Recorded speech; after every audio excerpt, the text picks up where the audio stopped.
Hi, I'm Dr. Tracey Marks, a psychiatrist, and I make mental health education videos.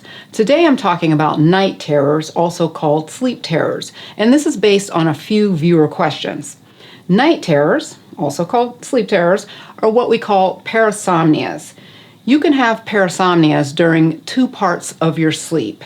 They can occur during the rapid eye movement sleep or REM sleep, or they can occur during non-REM sleep. Most of your sleep is non-REM, and only a portion of your sleep is REM, and that's when you do most of your dreaming. Night terrors are different from nightmares. Night terrors occur during non-REM sleep, usually in the deep phase of sleep. When you're in deep sleep, you have slower brain waves, and we get the bulk of our slow wave sleep during the first half or third of the night. So most times, night terrors occur in the first 2 to 3 hours after you go to sleep.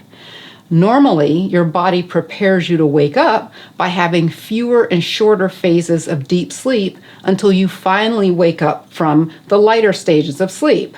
But with night terrors, you abruptly wake up from deep sleep. It's like going from a near coma to being shaken awake. You wake up with a lot of confusion and disorientation. You can wake up screaming, sweating, and your heart racing, almost like you're having a panic attack. This is a central nervous system arousal that is involuntary.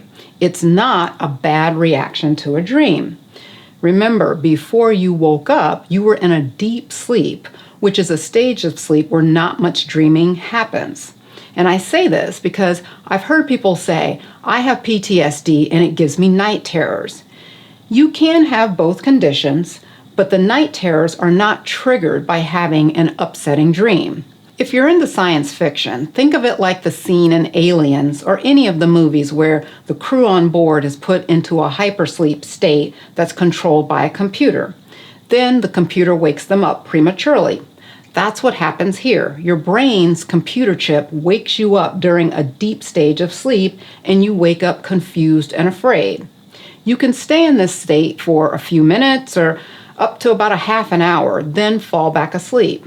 And you can fall back asleep on your own, but you can stay in this state longer if someone tries to wake you up or talk to you. Night terrors can be dangerous because you can do things like thrash in the bed or walk around and do things without being fully aware of what you're doing.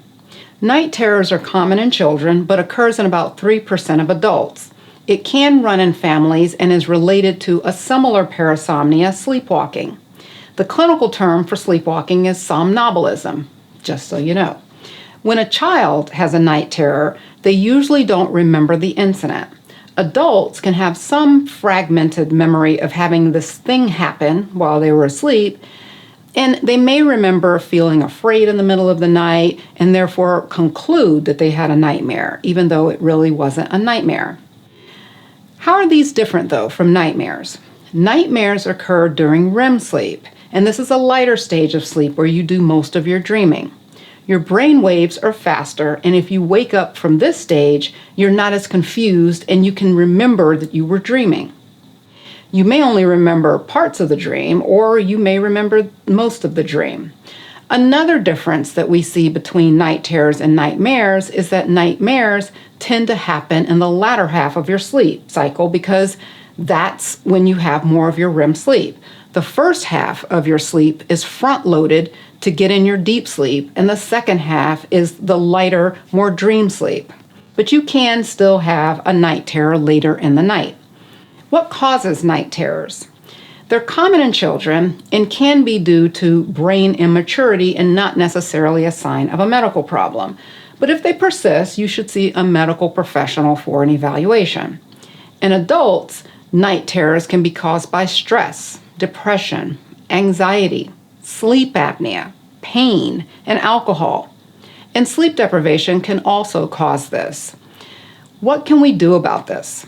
The first thing to do is to make sure you have good sleep hygiene, like going to bed at a regular time each night and limiting food and drink before bed. If you tend to wake up to go to the bathroom during the night, you can help this by not having anything to drink 1 hour before bed and then emptying your bladder just before you go to sleep. It's okay to go to bed thirsty. It may not feel good, but even if you drink just a little bit of water to wet your whistle, your bladder could still wake you up several hours later. And then that breaks up your sleep, leading to a disrupted sleep pattern. This may not make a huge difference for most people, but if you have a sleep problem, you want to make all the tweaks that you can. Another thing you can do if you have frequent night terrors and they occur around the same time each night, you can have someone wake you up or set your alarm to wake up about 30 minutes beforehand to break the pattern. This is a sleep intervention called scheduled awakenings. It's used for children who are not sleeping through the night and keep waking up around the same time each night. You interrupt that pattern by waking them before they wake up, and this helps them sleep through that wake-up time. Here's a last point about sleepwalking. Sleepwalking is another parasomnia that occurs during non-REM sleep. You're aroused during the deep sleep phase, but you're not completely awake, even though your eyes are open. You can do things, but they're usually basic things that you can do without thinking much about them, like maybe changing your clothes or getting something to eat. You probably can't balance your checkbook. Sleepwalking is an amnestic event, so you don't remember what you were doing in the morning.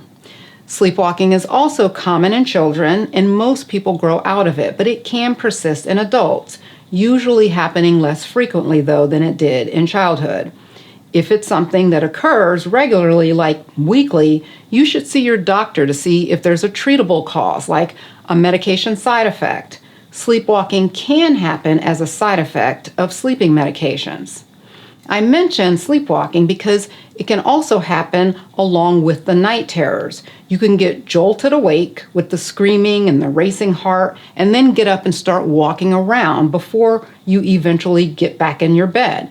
And this can be very disturbing for the people around you, and they may even be tempted to wake you up.